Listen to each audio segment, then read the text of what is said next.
Let me ask you something uncomfortable. Have you ever witnessed something wrong, truly wrong, and said nothing? A racist joke in the break room, a bully picking on someone quieter, a lie that cost someone their job. You knew it was wrong. You felt it in your gut. And yet, you said nothing. You did nothing. You walked away. You told yourself it wasn't your place, that it wasn't your fight, that someone else would step in. You told yourself you were a good person, but deep down, something didn't sit right.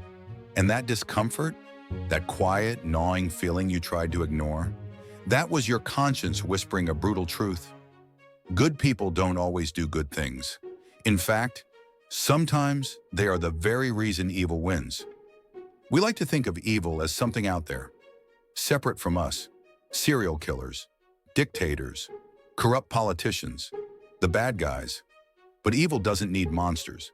Most evil in history didn't come from psychopaths. It came from silence, from complicity, from ordinary people like you and me who told themselves, "I'm not the problem."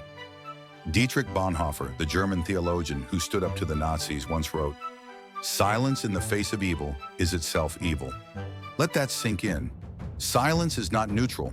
Doing nothing is not innocent. Every time we look away, we make a choice. And that choice often empowers the very thing we claim to despise. After World War II, a Jewish philosopher named Hannah Arendt observed something chilling.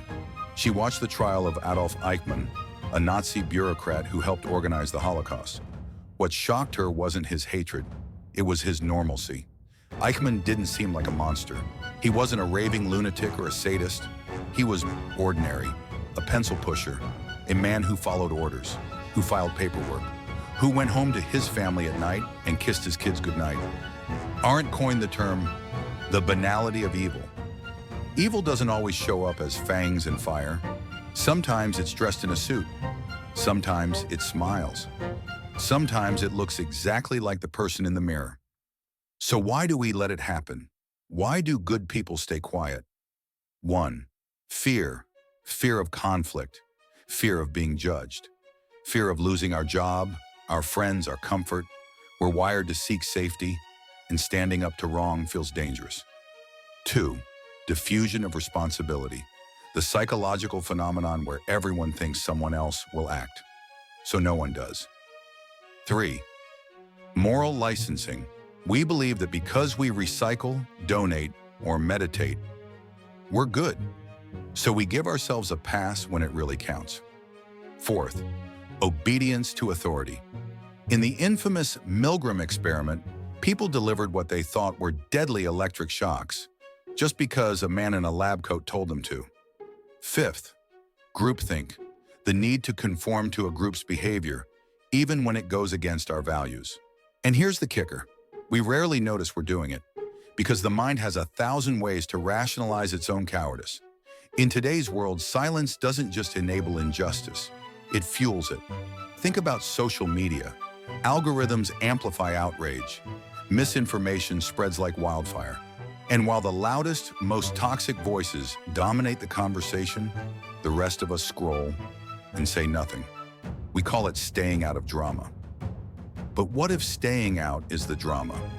What if our passivity is the reason these voices rise to power in the first place? Machiavelli, writing over 500 years ago, warned that the people are more easily deceived by appearances than by reality. In a world of curated feeds and masked intentions, our silence allows the false to flourish. We don't need to lie to support evil. We just need to look away. Every atrocity begins with silence. The Holocaust didn't start with gas chambers. It started with silence at hateful speech. Genocide in Rwanda didn't start with machetes. It started with silence at propaganda on the radio. Segregation didn't start with lynchings. It started with silence in classrooms, silence in churches, silence in homes. Plato once said, "The price of apathy toward public affairs is to be ruled by evil men." When we refuse to speak, when we choose comfort over courage, we become the soil in which tyranny grows. And here's what makes it even more tragic. We think we're too small to matter, but silence is never small. It echoes. There's a man you've heard of. His name is Oskar Schindler, a member of the Nazi Party, a businessman, a war profiteer. But one day something changed. He saw what was happening to the Jews in Poland, and instead of staying silent, he acted. He spent his fortune bribing officials. He risked his life. He saved over 1,000 people. What's often missed in that story isn't just the heroism.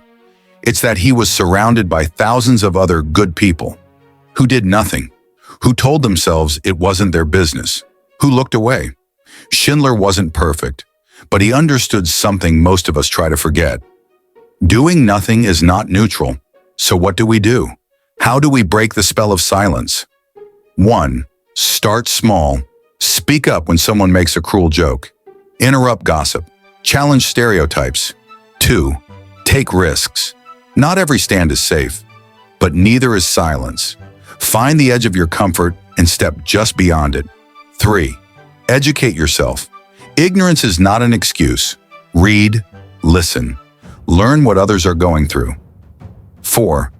Don't wait for perfection. You don't need to be an expert. You don't need the perfect words.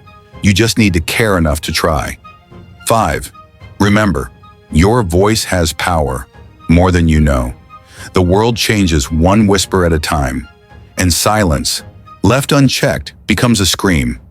If you've made it this far, maybe you're feeling something, a sting of regret, a memory of when you should have said something but didn't. That's okay. This video isn't about shame, it's about awareness. Because the greatest danger isn't the evil we see, it's the good that sleeps while evil thrives. Nietzsche warned us long ago. The most common form of human stupidity is forgetting what we were trying to do. So let me remind you, you were trying to be good. You were trying to live a life that matters. You were trying to be the kind of person your younger self would admire. So the next time you feel that knot in your stomach, the next time your silence starts to speak louder than your words, choose to act. Because evil doesn't need you to hate. It only needs you to look away.